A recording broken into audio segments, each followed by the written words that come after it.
తలకిందులు, పోప్ పై చిందులు back fire అయిందా? ఇరాన్ షాక్ ఇచ్చింది. ఏంటంటే మీరు నిన్న రాత్రి నుంచి ట్రంప్ ఏదో ఒకటి గందరగోళం చేస్తున్నాడు కదా, మేము పడవలు ఆపేస్తాం అది ఇది, మీరు ఎవరిని పోనివ్వము, లేకపోతే వాళ్ళవే కాదంట, వాళ్ళ చెప్పినట్టుగా ఒప్పుకొని తమ పడవలు ఏదో మీలాంటి పెద్ద మనిషి వెళ్ళి మాకు పంపించండి, మేము మీకు వ్యతిరేకం కదని పంపించుకుంటే ఇవి కూడా అడ్డుకుంటాడంట. సో ప్రపంచం అంతా ఒకసారిగా అలర్ట్ అయిపోయింది, ఎవ్వరు కలిసి రాలేదు ట్రంప్కు. ఆఖరు నాటో కూడా మేము కలిసి రామని చెప్పింది, యూరోపియన్ దేశాలన్నీ మేము కలిసి రామని చెప్పి ఆఖరుకు pope Leo, the first pope from US, America ఖండం నుంచి మొదటి పోప్ లియో కూడా ఇది మంచిది కాదు, గోస్పెల్ చెప్పేది ఇది కాదు, ఇరాన్ యుద్ధం ఆపండి అని చెప్పి ఒక సందేశం చెప్తే ట్రంప్ వెంటనే ఆయన మీద విరుచుకుపడ్డాడు. ఈ పోప్ అని ఆయన సరిగ్గా లేడు, బలహీనంగా ఉన్నాడు, ఈయనకు అసలు నేరాలు తెలియట్లేదు, ఎంత దూరం వెళ్ళిపోయాడంటే ఈరోజు పోప్ అక్కడ ఉన్నాడంటే నేను ఇక్కడ ఉన్నందువల్లే ఉన్నాడు, Pope is there in Vatican because I'm here in White House అని ప్రకటించాడు. ఇంకా ఈ పిచ్చి పరాకాష్ట అంటాం, పరాకాష్ట కంటే కూడా పై లేదని ఉంటే ట్రంప్కి అది వర్తిస్తుంది. సో పోప్ మీద కూడా విరుచుకుపడితే పోప్ కూడా సమాధానం చెప్పాడు దానికి. ఒకటే I'm not a political statements నేను ఇవ్వను, కానీ మీరు శాంతి కావాలి, ఇదంతా సరైనటువంటిది కాదు, ఆయన చెప్పేవన్నీ కూడా సరైనవి కాదు, ఐ డోంట్ థింక్ ఇదంతా న్యాయం అని నేను అనుకోవట్లేదని ఆయన మొహం వాచేటట్టుగా పెట్టాడు. ఊరికి కామెంట్స్ అలాగా ట్రంప్ తనే పోప్ డ్రెస్ వేసుకొని ఒక బొమ్మ కూడా పోస్ట్ చేశాడు, తనే పోప్ లాగా. ఏం చెప్తాం సార్ ఇంకా? అంటే కొంతమంది మతాల గురించే మాట్లాడుతుంటారు, యూరోప్ అంతా క్రిస్టియన్ మతము లేకపోతే మతాల వారి జరుగుతుందని. ఇప్పుడు అమెరికా చర్యలను వ్యతిరేకిస్తున్న వాళ్ళందరూ ఏ మతము? పోప్ స్వయంగా చెప్పింది ఏ మతము? పోపును తీసిపారేస్తూ ట్రంప్ మాట్లాడింది ఏ మతము? ఇజ్రాయిల్ అయితే క్రిస్టియను కాదు, ముస్లిం కూడా కాదు, ఇస్లాం కూడా కాదు కదా, అది యూదు.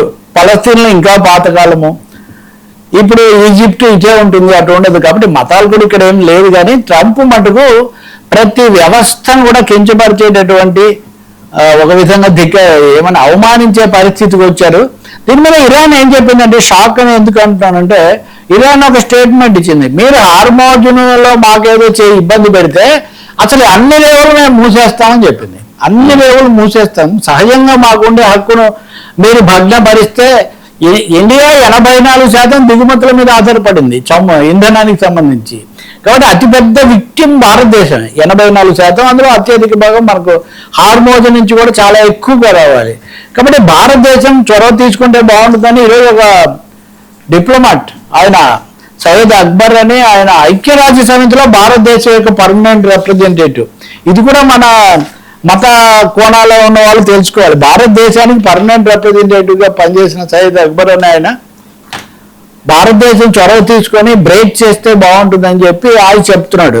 కానీ ట్రంప్ మటుకు చిందులు తొక్కుతున్నాడు, అటు పోప్ మీద చిందులు తొక్కుతున్నాడు, ఇటు ఇరాన్ మీద.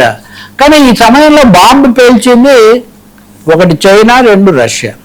చైనా స్పష్టంగా చెప్పింది, హార్మోజులో అధిక ప్రసంగం చేసి మీరు ఆయుధాలు ఇట్లాంటివి ప్రయోగిస్తే మటుకు మంచిది కాదు, దాన్ని ఆమోదించకూడదని చెప్పింది.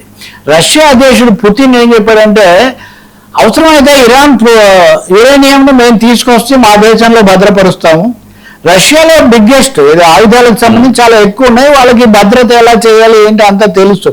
నేను ఇంతకుముందే ఇరాన్కి ఆఫర్ ఇచ్చాను, యురేనియం ఒకవేళ అవసరమైతే మీ దేశంలో ఈ భద్రతా సమస్యలు ఇవన్నీ వస్తే, అలాగే మీ చర్చలకు అదే కనుక ఆటంకం అయితే ఇరాన్లో యురేనియం ఉండకూడదు, శుద్ధి చేయకూడదనే కదా ఇక్కడ సమస్య.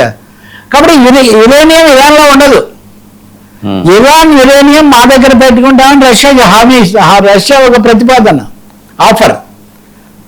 సో రేపు పొద్దున అప్పుడు ఏమవుతుంది, మా దగ్గర యురేనియం లేదు మేము బయటికి పంపించామంటారు. రష్యా దగ్గర యురేనియం ఉందని ఏదో నిలదీసే అధికారం అమెరికాకు లేదు, ఎందుకంటే అది బిగ్ 4 5 దేశాల్లో అది ఉంటుంది కాబట్టి.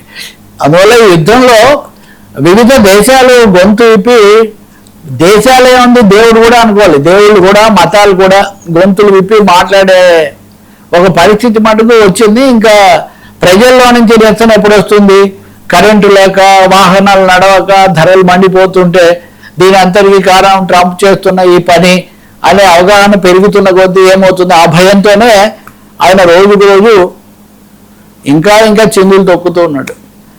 హోప్ అయితే చివరిలో కారు చీకట్లో కాంతిరేఖ అన్నట్టుగా ఏదో మళ్ళీ చర్చలు జరగచ్చు. గురువారం నాడు మళ్ళీ కొన్ని శక్తులు వీళ్ళని కూర్చోబెట్టి ఏదో ఒక మధ్యంతర అవగాహనకు తీసుకురావడానికి ఒక ప్రయత్నం చేస్తున్నాయి అని కూడా ఒక మాట వినిపిస్తుంది. We have to watch.